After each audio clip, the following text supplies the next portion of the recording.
오늘 우리가 함께 읽은 본문의 장면, 우리가 너무나 잘 알고 있는 내용이죠. 배 안에서 풍랑을 만난 제자들, 그리고 그 문제를 해결해 주시는 주님에 대한 이야기입니다. 이 안에서 우리는요, 이 시대 속에서 살아가는 우리들의 모습을 발견하곤 합니다. 풍랑 안에 허덕이는 그 제자들의 모습 속에서요, 문제 앞에서 방황하는 우리들의 모습을 쉽게 찾아볼 수 있죠. 우리가 사실 배를 그렇게 잘 타는 것도 아닌데도 불구하고 이 이야기에 쉽게 몰입되는 이유가 이것이지 않을까 싶습니다. 우리에게도요, 가장 쉽게 나타나지는 그런 어려운 문제들을 오늘 이야기 가운데 다뤄주고 있기 때문이죠. 이런 이야기가 있습니다.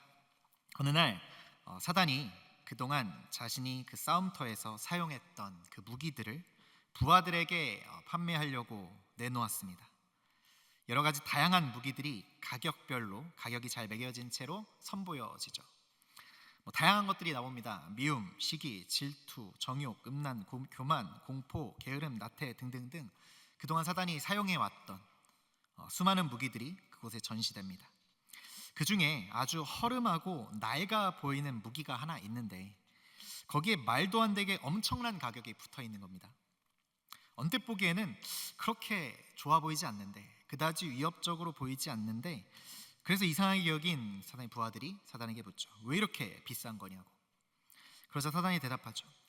이 무기는 그렇게 언뜻 봐선 무서워 보이지 않기 때문에, 별거 아닌 것처럼 보이기 때문에 사람들에게 가장 쉽게 접근할 수 있다라고. 그리고 이 무기는 별로 경계하지 않기 때문에 이 무기에 한번 걸려들면, 그 덫에 걸려들면 좀처럼 헤어나오기가 어렵다라고. 그래서 비싼 것이라고, 그 무기의 효과가 얼마나 대단한지 자랑했다라는 것이죠.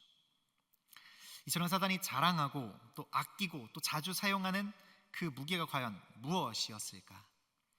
사람이 한번 빠지면 헤어나오기 어려운 이 무기에는요, 이런 이름이 붙어 있었습니다. 바로 낙심입니다. 사실 이 낙심 때문에 인생에서 그 생의 의욕을 잃어버리고 신앙에서 멀어지고 자포자기하고 또 절망 속에 주저앉아 버리는 사람이 참 많이 있죠. 우리도 때로는 그런 시간들을 지내곤 합니다. 그렇다면요, 인간을 꼼짝 못하게 하는 이 낙심에서 그 인간을 구할 수 있는 것은 과연 무엇일까? 이 낙심에 대항할 수 있는 무기가 과연 무엇일까요? 그것은 바로 용기입니다. 오늘 본문에서 우리는요, 풍랑을 만난 제자들을 봅니다. 마치 우리가 살아가는 시대 속에서요, 어찌할 줄 모르고 방황하는 그런 인생들의 모습과 많이 닮아 있습니다. 어쩌면 우리의 모습일 수도 있죠. 그런 그들에게요, 주님이 무엇이라 말씀하시는가요? 오늘 본문 50절의 말씀을 우리 다시 한번 함께 읽어보겠습니다. 오늘 본문 50절의 말씀 함께 읽겠습니다. 그들이 다 예수를 보고 놀람이라. 이에 예수께서 곧 그들에게 말씀하여 이르시되 안심하라, 내니 두려워하지 말라 하시고. 아멘. 예수님은요, 풍랑으로 인해서 낙심한 제자들에게요, 안심해라, 나니까 두려워하지 말아라 말씀하십니다. 안심하라. 좀 더 분명한 의미를 생각해 보면요, 용기를 내라라는 겁니다. 우리 그리스도인들은 인생의 항해 중에 낙심할 수밖에 없는 경우들을요, 만나게 됩니다. 만날 수밖에 없죠. 그렇다면 어떻게 이 낙심을 극복하고 용기를 낼 수 있을까? 이것이 우리에게 중요한 문제가 되는 겁니다. 내니 두려워하지 말라 하시며 이 낙심한 제자들에게 다가오시는 그 예수님의 모습을 통해서 이 낙심과 절망의 시대 가운데, 이 세상 가운데 우리를 구원하시고 건져주시길 원하시는 그 주님의 음성을 들어보아야 합니다. 우리 오늘 말씀을 통해서 오늘 우리가 기억해야 할 바들을 살펴보면서요, 몇 가지로 은혜를 나눠보고자 합니다. 먼저 오늘 본문 가운데 우리가 알 수 있는 것은요, 주님이 우리를 지켜보고 계시다라는 겁니다. 우리가 당하고 있는 그 삶의 고난, 그 주님이 보고 계시다는 것이죠. 이 보고 계신다는 게 무슨 뜻입니까? 알고 계신다는 겁니다. 그리고 그것을 외면하지 않으신다라는 것, 이것이 중요한 겁니다. 구약 시대의 바벨론의 포로로 붙잡혀서요 절망 가운데 소망을 잃고 있던 백성들에게 하나님이 말씀하십니다. 이사야서 43장 초반부를 보면 이렇게 선언하시죠. 너는 두려워하지 말라. 내가 너를 구속하였고 내가 너를 지명하여 불렀나니 너는 내 것이라. 내가 물 가운데로 지나갈 때에 내가 너와 함께 할 것이라. 강을 건널 때에 물이 너를 침몰하지 못할 것이며 내가 불 가운데로 지날 때에 타지도 아니할 것이요 불꽃이 너를 사르지도 못하리니 대저 나는 여호와 내 하나님이요 이스라엘의 거룩한 이요 내 구원자이라. 내가 애굽을 너의 속량물로 구스와 스바를 너를 대신하여 주었노라. 내가 내 눈에 보배롭고 존귀하며 내가 너를 사랑하였은즉 내가 내 대신 사람들을 내어주며 백성들이 내 생명을 대신하리니 두려워하지 말라. 그냥 내버려 두지 않으신다 말씀하고 계신 겁니다. 그 백성들을요 사방에서 모으시겠다 하십니다. 물 같은 시험, 불 같은 시험 중에서도 하나님은 지켜보고 계시고 그들에게 다가오시고 함께 동행하실 것이다 선언하십니다. 하나님은 그렇게 애굽에서 고역을 하던, 그렇게 시달리던 이스라엘 민족들의 고통을 지켜보셨습니다. 그리고 출애굽시켜 주셨죠. 그것을 고백하고 있는 겁니다. 그리고 지금도요 그 하나님은 여전히 이스라엘의 그 고통과 아픔을 지켜보고 계시고 또 그대로 두지 않으신다 선언하고 있다라는 겁니다. 오늘 본문의 이 갈릴리 바다는요 사방이 조그만 산으로 둘러싸여 있는 지형입니다. 이 갈릴리 바다의 그 주변 지형은요 지중해보다 200m 정도가 더 낮다라고 하죠. 그래서 이 갈릴리 바다 자체가요 이 골짜기 역할을 하기 때문에 이 바람이 불어오면 때론 걷잡을 수 없는 파도와 풍랑이 휘몰아치게 된다라고 합니다. 느닷없는 풍랑과 파도가 몰아칠 때가 있다는 것이죠. 이것이 마치 우리의 인생의 모습 같기도 합니다. 우리 인생에도요 의외의 풍랑을 경험하게 되는 경우가 참 많이 있죠. 때는 밤 사경쯤 되었습니다. 유대 시각으로요 밤 사경은 새벽 3시에서 6시 사이 정도를 말합니다. 이 캄캄한 새벽에 풍랑이 일어서 예수님의 제자들이 몹시 힘들어하고 있는 중입니다. 아무리 노를 저어도요 배가 앞으로 가지를 못하고 있는 거죠. 나아가지 못합니다. 얼마나 당황스러웠을까요? 사실 그들 안에는요 나름 배를 모는 것은 베테랑이라고 할 수 있는 어부 출신의 제자들도 있었겠죠. 그런데도 그 상황을 헤어나오지 못하고 있습니다. 있는 힘을 다 해보지만 애를 써보지만 더 이상 어떻게 할 수가 없는 상황에 맞닥뜨리게 되죠. 모든 제자들이 속수무책입니다. 그래서 낙심하게 되죠. 절망적입니다. 이렇게 배가 앞으로 계속 나아가지 못하면요 그 풍랑 가운데 전복될 위험도 너무나 높기 때문에 그들은 낙심할 수밖에 없었죠. 그런데 이 제자들이 괴로워하며 노를 젓는 것을 보시고요 예수님께서 무태서부터 바다로 걸어가셨습니다. 이 어려움을 당하고 있는 제자들을요 예수님이 보셨다라고 하는 겁니다. 예수님이 지켜보고 계셨다라는 것이죠. 그 낙심의 순간에 그 절망의 시간을 지켜보신 겁니다. 예수님이 보고 계셨습니다. 여기에요 우리가 말로 다 표현할 수 없는 하나님의 그 놀라운 은총이 깃들여져 있는 것이죠. 여기에요 우리의 그 구원의 가능성이 있는 겁니다. 예수님이 우리를 보고 계시다라는 그 사실 말이죠. 여러분 이것이 은혜입니다. 고난을 만나게 될 때요 고난 그 자체보다 우리를 더 두렵게 하는 것이 있습니다. 그 고난에서 우리를 도울 수 있는 자가 아무도 없다라는 사실이죠. 아무리 어려워도요 누군가가 나를 도와줄 수 있다라고 생각하게 되면요 그런 생각을 할 수 있는 동안에는 소망이 있고 용기를 잃지 않을 수 있지만 누군가와 그 아무의 도움도 받을 길이 없다라고 느낄 때에는 그야말로 낙심이죠. 절망할 수밖에 없습니다. 그러나 누군가가 그것도 전능하신 주님께서 우리의 그 고난을 보고 계시다라는 이 사실이 우리에게 큰 힘이 되어주는 것이죠. 여러분 우리는요 이 주님이 우리를 보고 계시다 우리를 알고 계시다 이 사실을 잊고 사는 것은 아닌지 모르겠습니다. 주님이 우리를 외면하면요 우리에겐 더 이상 소망이 있을 수가 없습니다. 이것이 너무 중요한 일이죠. 그래서 하나님께서 민수기에서 아론에게 그 축복을 이렇게 하라라고 말씀하시죠. 민수기 6장 24절로 26절에 보면 여호와는 내게 복을 주시고 너를 지키시기를 원하며 여호와는 그의 얼굴을 내게 비추사 은혜 베푸시기를 원하며 여호와는 그 얼굴을 내게로 향하여 드사 평강 주시기를 원하노라 말씀합니다. 얼굴로 비치시고 얼굴을 들어 우리를 향하실 때에 그것이 축복이다라는 겁니다. 우리 주님은 우리를 향하여서 그 얼굴을 드신다라는 것이죠. 외면하지 않고요, 그 얼굴 빛으로 비추어 주시는 분이십니다. 사랑하는 여러분, 이 사실을 기억해야겠습니다. 우리 주님이 보고 계시다라는 겁니다. 정말 주님이 보고 계시다라는 것이죠. 우리는요, 그렇게 항상 하나님의 눈앞에서 살아갑니다. 마틴 루터의 표현대로요, 우리는 코람데오 하나님 앞에서 살아가게 되는 것이죠. 그 눈이 우리를 불꽃같이 보고 계시다라는 거죠.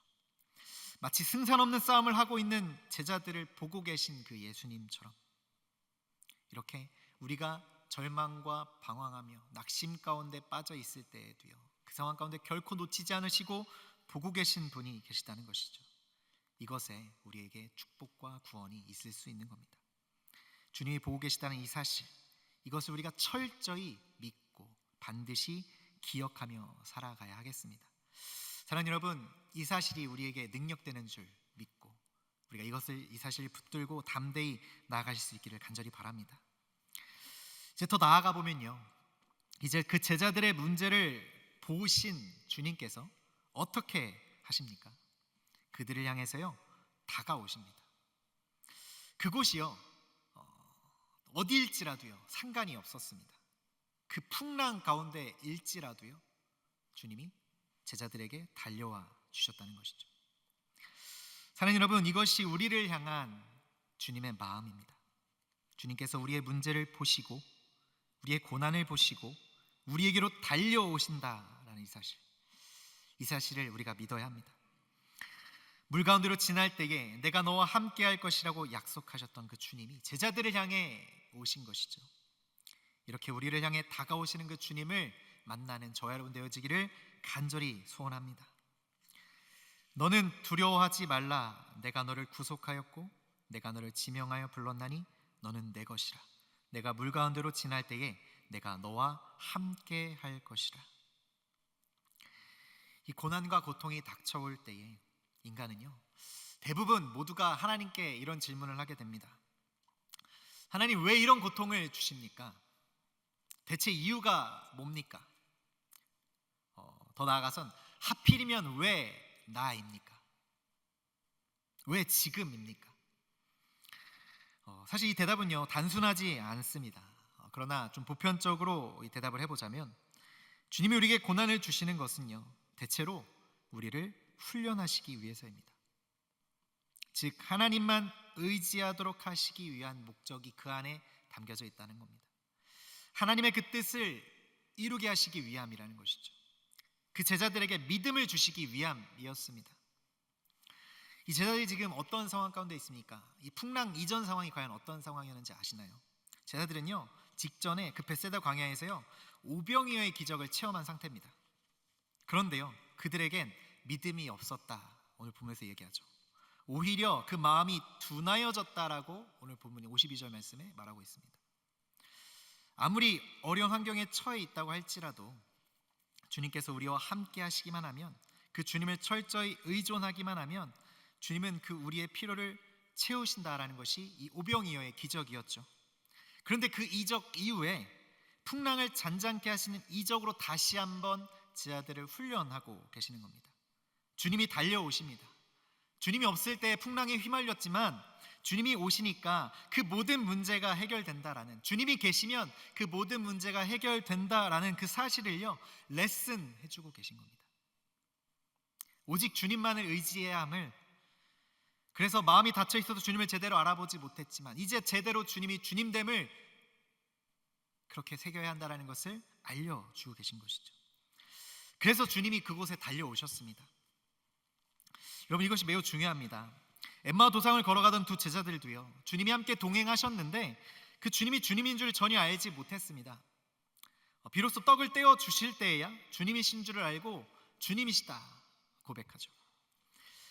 주님은요 구체적인 문제 속에서 개입하시고 우리의 그 문제를 해결해 주시는 분이십니다. 그저 보고만 계시지 않고요, 성육신 하시는 것이 주님의 방법입니다. 구체화된 사랑을 보여주시는 분이시죠.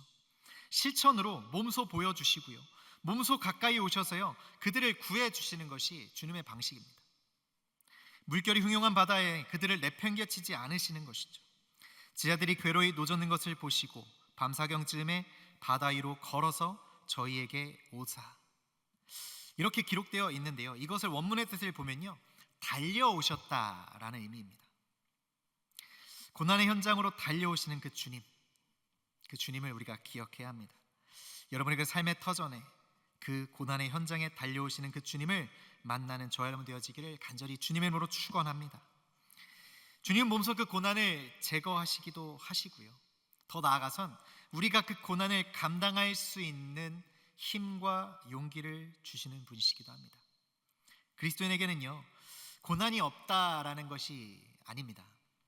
그리스도인이 어려움을 당하지 않는다라는 말은요, 사실 거짓말이죠. 그리스도인에게도요, 물 같은 시험, 불 같은 시험 다 있습니다. 상처를 입기도 하고요, 넘어지기도 하고 고통스러울 수도 있습니다. 그러나 분명한 약속 또한 있는 것이죠. 그 약속이 과연 무엇입니까? 주님께서 항상 함께 하시겠다라는 겁니다. 주님이 함께 하신다면 그 고난을 이길 용기를 얻을 수 있는 겁니다. 혼자는요, 너무 무섭고 너무 두렵지만 주님이 함께 하시면 그 어떤 고난도 이길 수 있는 것이죠. 다니엘의 세 친구 사드락 메삭 아벳느고가요, 여호와 하나님에 대한 신앙을 지키기 위해서 풀무불에 던져졌습니다. 그런데 그들의 들어가는 그 불 속을 보니까요, 왕이 들여다보니 불 속에 4명의 사람이 보였습니다. 분명 3사람을 집어넣었는데요, 4명이 있는 겁니다. 그 4번째 인물이 과연 누구였습니까? 바로 하나님 자신이셨죠. 주님이 그 현장에 함께 계셨다라는 겁니다. 뭐라 설명할 수 없는 그런 역경이 닥쳐올 때에도 이렇게 임재하시는 그 하나님, 함께 하시는 하나님, 동행하시는 그 하나님을 우리가 체험할 수 있어야 하겠습니다. 달려오시는 그 하나님을 우리가 맞이하여 우리가 그 주님과 온전히 동행하며 우리의 그 고난과 문제를 그냥 내버려 두지 않으시고 찾아와 주시는 그 주님을 기억하며 담대히 나아가시길 바랍니다. 고아처럼 내버려 두지 않으신다라고, 함께 하신다라고 말씀하시는 그 주님을 우리의 그 삶의 자리에서 분명히 만나며 동행하시는 저 여러분 되어지기를 간절히 소원합니다. 마지막으로요, 예수님은 그 자신을 계시해 주시는, 드러내 주십니다. 그럼으로써 우리에게 희망과 위로를 분명히 전해 주시는 분이시죠. 말씀하십니다. 안심하라, 내니 두려워하지 말라. 그렇게 스스로를 드러내 주실 때 제자들이 그때서야 안도하게 됩니다. 아, 주님이시구나, 그렇게 알게 하시는 것이죠. 이처럼요, 하나님은 자신을 계시하시는 분입니다. 드러내 보이시죠. 내니 두려워 말라. 주님은요, 말씀과 기적을 통해 자신을 계시해 주십니다. 분명히 드러내 주십니다. 예배를 통해서요, 그 성찬과 설교의 말씀을 통해서 자신을 계시해 주시죠. 그렇기 때문에요, 우리 성도들이요, 이 고난의 장면에 맞닥뜨려질 때에 가장 먼저 해야 하는 것이 있습니다. 하나님의 그 음성을 듣는 것이죠. 말씀을 더 가까이 하는 것입니다. 무릎을 꿇고 기도해야 하는 것입니다. 하나님을 하나님으로 분명히 인정하며 나아가야 하는 것이죠. 그 하나님의 음성을 듣기에 힘써야 하는 겁니다. 어떻게 말씀하실지 귀를 기울여 보아야 하는 것이죠. 내가 불 가운데로 지날 때에 타지도 아니할 것이요 불꽃이 너를 사르지도 못하리니 대저 나는 여호와 내 하나님이요 이스라엘의 거룩한 이요 내 구원자임이라. 안심하라, 내니 두려워하지 말라. 이 놀라운 음성을 듣는 저와 여러분 되어지시기를 바랍니다. 주님이 우리의 그 아픔과 고난의 현장을 보시고 달려오셔서요, 우리에게 말씀해 주실 겁니다. 안심하렴, 나란다. 이 말씀하실 뿐만 아니라요, 더 나아가서는 놀라운 이적으로요, 그 삶에 간섭해 주십니다. 오늘 본문에 바람이 그쳤다라고 분명하게 기록되어 있죠. 바람은요, 그 풍랑은요, 우리 주님 앞에선 그치게 되어 있습니다. 파도는 잔잔해지게 되어 있는 겁니다. 그 이적들을 통해서요, 과연 주님이시구나, 이 사실을 분명히 알게 하시는 것이죠. 우리는요, 이와 같은 고난들을 통하여 주님이 어떤 분이신지, 그 주님이 누구이신지를 분명히 알 수 있는 것이죠. 우리가 잘 알고 있는 욥도요, 그 고난을 통해서 하나님을 더 깊이 깨닫습니다. 그 고난 중에요, 그 신앙의 깊이가 더 깊어졌죠. 그래서 고백합니다. 내가 전에는 귀로 듣기만 했었는데 이제는 내 눈으로 주님을 배움나이다. 귀로만 듣던 그 신앙이었는데, 그 사변적이고 논리만 추구하던, 나의 의만 드러내던 그런 신앙이었는데, 머리에서만 맴돌던 그런 이론적인 신앙이었는데, 그 고난의 바다를 통과하고 난 후에는 하나님을 인격적으로 만나고 하나님을 온전히 모시는 체험적인 신앙으로 바뀌어졌다라고 고백하는 겁니다. 이 고난의 바다를 항해하고 나니까 비로소 주님을 주님으로 제대로 알게 되었다라는 것이죠. 하나님의 그 자비와 긍휼과 그 사랑을 분명히 깊이 알게 되었다라는 겁니다. 그 하나님의 진짜 의도, 그 속마음을 알 수 있게 되었다라고 말하는 것이죠. 그렇게 고난 후에 우리는 더욱더 주님을 신뢰하게 됩니다. 이 고난을 통해 믿음이 자라게 되죠. 사랑하는 여러분, 그래서요, 광야로 보내시는 겁니다. 거기에서 사람이 떡으로만이 아니라 살아계신 하나님의 말씀으로 살 것을 가르치시는 것이죠. 아무것도 의지할 것이 없는 그곳에서요, 하나님만을 의지해야 살 수 있는 그곳에서 하나님을 의지한다라고, 그렇게 순종해야 한다라고, 그렇게 돌이켜야 한다라고 가르쳐 주시는 겁니다. 사랑하는 여러분, 이 말씀과 이적으로 그 자신을 드러내시고 계시하시는 그 주님을 분명히 믿고 바라보며 그 주님과 동행하며 나아가시는 저 여러분 되어지길 간절히 바랍니다. 말씀을 정리하겠습니다. 여러분의 삶에 어떤 풍랑이 오든지요, 그 이 주님의 음성을 들으시기 바랍니다. 안심하라. 그리고 이 세 가지를 기억하시면 좋겠습니다. 주님이 우리를 보고 계신다라는 사실, 또 그 고난 현장 가운데 주님이 달려오고 계시다라는 사실, 또 고난을 통해 자신을 드러내시고 더 가까이 주님을 만나게 하신다는 그런 사실들, 이것들을 기억하길 바랍니다. 그래야 이런 고난을 통해 더 깊이 하나님의 사랑과 은혜를 깨닫게 해주실 것을 믿음으로 나아가는 저렴 되어지길 간절히 소원합니다. 여러분, 고난은 우리를 성장하게 만듭니다. 고난의 바다에 설 때마다요, 패배하고 죽는 믿음이 아니라 고난 앞에 설 때마다 믿음으로, 영적으로, 그 담대한 신앙의 거목으로 성장해 가시기를 주님의 이름으로 축원합니다. 내가 너를 지명하여 불렀나니 너는 내 것이라. 내가 물 가운데로 지날 때에 내가 너와 함께할 것이라. 안심하라. 내니 두려워하지 말라. 이 간곡한 주님의 음성을 오늘 이 밤 들으시고 이 주님의 음성을 의지하며 기도하며 나아가는 우리 모두가 될 수 있기를 바랍니다.